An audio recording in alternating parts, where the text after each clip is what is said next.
ಎಷ್ಟು ಎಕ್ಸಾಂಪಲ್ ಕಳ್ಳಾಟ ಮತ್ತೊಂದು ಬಯಲಾಗಿದೆ ಸಮೀಕ್ಷೆಯದ್ದು.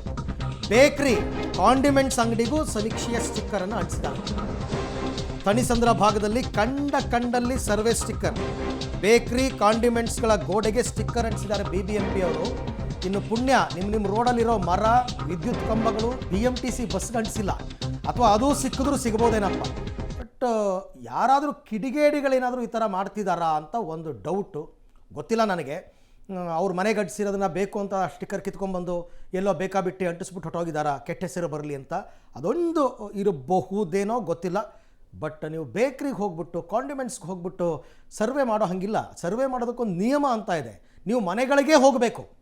ಆಮೇಲೆ ಯಾರ ಮನೆಗೆ ಸ್ಟಿಕ್ಕರ್ ಅಂಟಿಸ್ಬೇಕು? ನೀವು SC ಸಮುದಾಯದ ಸರ್ವೆ ಇದು, ಅವ್ರ ಹತ್ರ ಸರ್ವೆ ಮಾಡಿದೀವಿ ನಾವು ಅಂತ ಅಂಟಿಸ್ಬೇಕು. ನೀವು ಕಂಡ್ ಕಡೆ ಎಲ್ಲ ಅಂಟಿಸ್ಕೊಂಡ್ರೆ ಹೆಂಗೆ ನೋಡಿ. ತಳ್ಳೋ ಗಾಡಿಗೂ ಕೂಡ ಜಾತಿ ಗಣತಿ ಸರ್ವೆ ಮಾಡಿದ ಸಿಬ್ಬಂದಿ.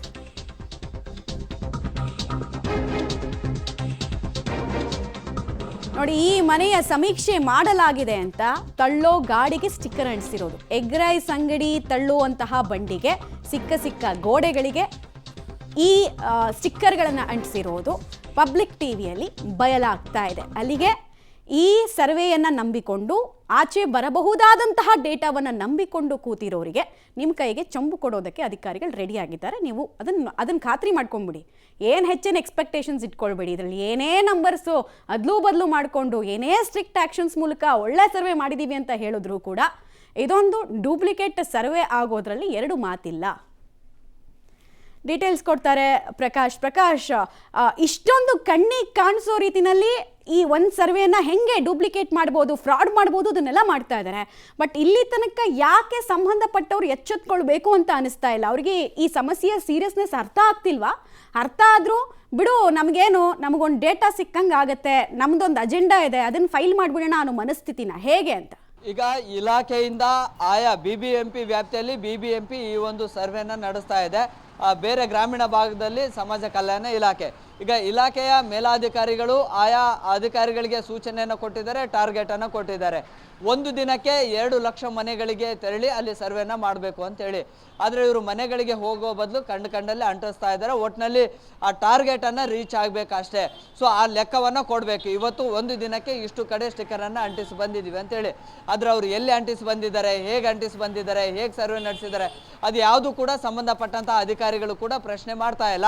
ಸೊ ಅದೇ ಕಾರಣಕ್ಕಾಗಿ ಕಂಡ ಕಡೆಗಳಲ್ಲಿ ಈ ಒಂದು ಸ್ಟಿಕ್ಕರ್ಗಳನ್ನು ಅಂಟಿಸ್ತಾ ಇದ್ದಾರೆ. ಈಗ ತಣಿಸಂದ್ರ ಭಾಗದಲ್ಲಿ ಬೇಕರಿಗಳಿಗೆ, ಜೊತೆಗೆ ಒಂದಿಷ್ಟು ಕಿರಾಣ್ ಸ್ಟೋರ್ಗಳಿಗೆ ಅಂಟಿಸ್ತಾ ಇದ್ದಾರೆ.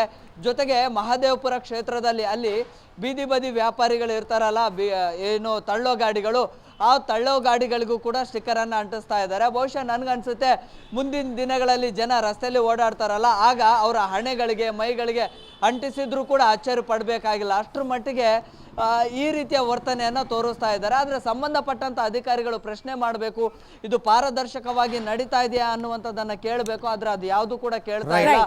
3,60,00,000 ರೂಪಾಯಿ ಹಣ, ಜನರ ತೆರಿಗೆ ಹಣ ಇದು. ಈ ಹಣವನ್ನು ವ್ಯರ್ಥವಾಗಿ ಪೋಲಾಗಿ ಮಾಡ್ತಾ ಇದ್ದಾರೆ. ಬಹುಶಃ ಇದರ ಸೀರಿಯಸ್ನೆಸ್ ಸರ್ಕಾರಕ್ಕೆ ಅರ್ಥ ಆಗ್ತಾ ಇದೆಯೋ ಇಲ್ವೋ ಅನ್ನುವಂಥದ್ದು ಕೂಡ ಪ್ರಶ್ನೆ. ಥ್ಯಾಂಕ್ ಯು ಪ್ರಕಾಶ್ ತಮ್ಮೆಲ್ಲ ಮಾಹಿತಿಗೆ. ಯಾವ ಪುರುಷಾರ್ಥಕ್ಕೆ ಇವರು ಈ ಥರ ಸಮೀಕ್ಷೆ ಮಾಡ್ತಿದ್ದಾರೆ ಗೊತ್ತಿಲ್ಲ. ನಾನು ಹೇಳೋದು, ನೀವು ಸಮುದಾಯದವರೇ ಈ ಸಮೀಕ್ಷೆನ ಒಪ್ಪಬೇಡಿ, ನೀವೇ ಒಪ್ಪಬೇಡಿ. ಯಾಕೆಂದರೆ ನಿಮಗೆ ಅನ್ಯಾಯ ಆಗ್ತಾ ಇದೆ. ಆ ಅನ್ಯಾಯ ಆಗ್ತಾ ಇರೋದು ಯಾರಿಂದ ಅಂತಲೂ ಗೊತ್ತಿದೆ. ಹಾಗಾಗಿ ಮುಂದಿನ ದಿನಗಳಲ್ಲಿ ಇದು ಯಾವ ಪರಿಣಾಮ ಬೀರುತ್ತೆ ಅಂತಕ್ಕಂಥದ್ದನ್ನು ಕಾದು ನೋಡಬೇಕು.